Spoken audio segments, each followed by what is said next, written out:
mais um Mundo para Iniciantes. Esse vídeo aqui será sobre a igreja da paróquia de São Miguel Arcanjo. E ela fica aqui do lado da Faculdade de Arquitetura, que eu já mostrei em outro vídeo, que se você não assistiu ainda, assiste antes, está aqui em cima. E nós vamos dar uma visitadinha rápida, porque a catedral, a igreja, está em reforma, mas ela é muito legal e tem uma história muito bonita.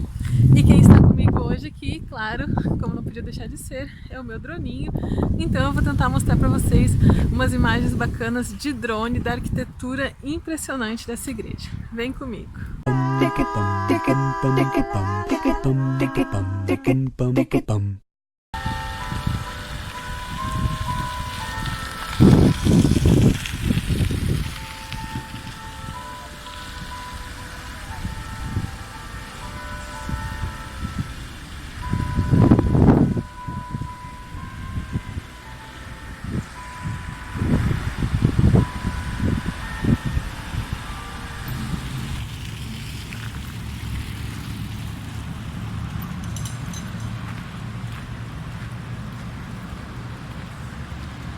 Tem a área dos cachorreiros do parque, tem até uns brinquedos de cachorro ali dentro para eles se divertirem.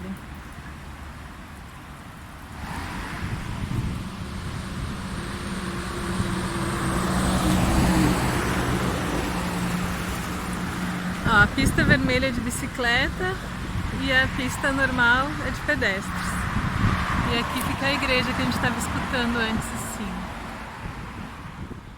A história da igreja de São Miguel Arcanjo começou em 1120. Isso quer dizer que ano que vem ela vai fazer 900 anos de história nesse mesmo local exatamente. Então, por 900 anos, tudo que aconteceu nesse local foi essa igreja. Isso é muito louco de pensar. Muito antes do Brasil virar o Brasil, ela já estava aqui.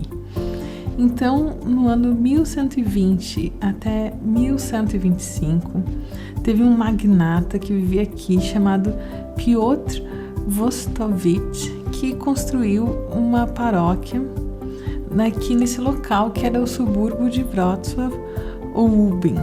E durante esse período era o reinado do rei Bolesław Krzywousty. E do lado dessa igreja foi construída uma abadia beneditina de São Vicente. Aí passou uns anos e lá no ano 1189 os norbertinos chegaram e substituíram os beneditinos.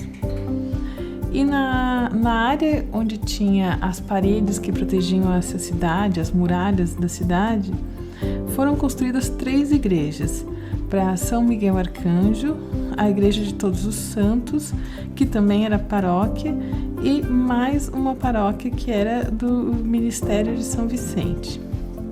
Aí isso durou mais uns 300 anos, e lá pelo ano 1529, o conselho da cidade, que na época estava apoiando os luteranos, resolveu destruir todos esses 3 prédios, as 3 igrejas, com a justificativa que se os turcos resolvessem invadir Wrocław, eles podiam usar essas igrejas para se abrigar. Que era uma justificativa meio estranha, mas tudo bem. Então, as 3 igrejas foram destruídas. Mas, mais ou menos 10 anos depois, em 1540, uma igreja de madeira foi construída aqui no mesmo local para São Miguel Arcanjo.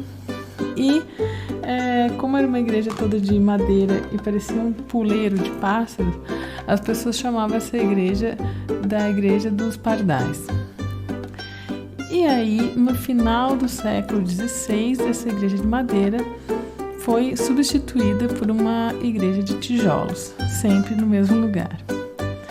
Lá pelo ano 1862 até 1871, a igreja de tijolos foi completamente reconstruída mais uma vez, agora nesse estilo que a gente está vendo aqui no vídeo, exatamente essa igreja que tem o estilo neogótico.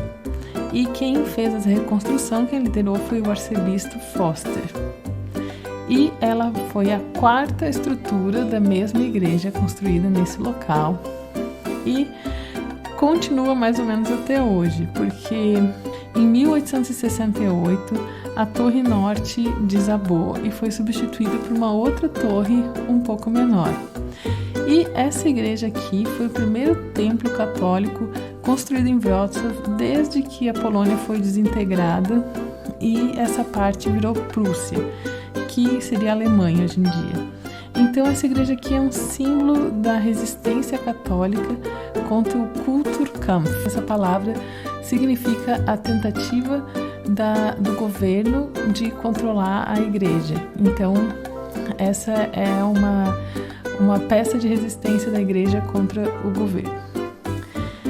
Em 1922 até 1933, Santa Edita, que é a Edith Stein, ou Edith Stein, ela é também conhecida como Santa Teresa Benedita da Cruz. Santa Edita rezou nessa igreja durante mais ou menos 10 anos. E na parte esquerda aqui da igreja tem uma capela que foi feita em homenagem a ela. Aí em 1945 veio a Segunda Guerra e essa igreja foi 70% destruída. Ela estava completamente em ruínas. Aí depois, entre 1947 e 1950, a congregação salesiana reconstruiu a igreja mais uma vez. Em 1974, um órgão de 40 tubos foi adicionado à igreja. E em 2002, eles reconstruíram o teto da igreja de uma forma bem íngreme e usando cobre, exatamente como era na maneira original. Em 2014, foi feita uma reforma completa na parte de dentro da igreja, que também renovou os altares laterais. E o órgão também foi renovado e essa reforma terminou em 2014. Agora, em 2019, está sendo renovada a parte externa da igreja e também ela está sendo completamente limpa. Você pode ver que esse teto preto que aparece nas imagens, ele devia ser verde, porque ele é de cobre. Então ela vai ser lavada, ela está precisando, dá para ver que ela está bem sujinha, tem alguns vidros quebrados. Ela, depois de 900 anos aqui nesse lugar, de ter sido reconstruída 4 vezes, de ter caído uma torre, ter sido bombardeada e tudo mais, ela está novamente precisando de um carinho. Então, depois que ela for mais uma vez renovada, quem sabe a gente volta aqui e mostra como ela ficou depois de tudo isso. Então, o que você achou da história e da arquitetura da igreja de São Miguel Arcanjo? É impressionante, né? Deixa aí nos comentários a sua opinião, se você gostou. E até a próxima. Tchau!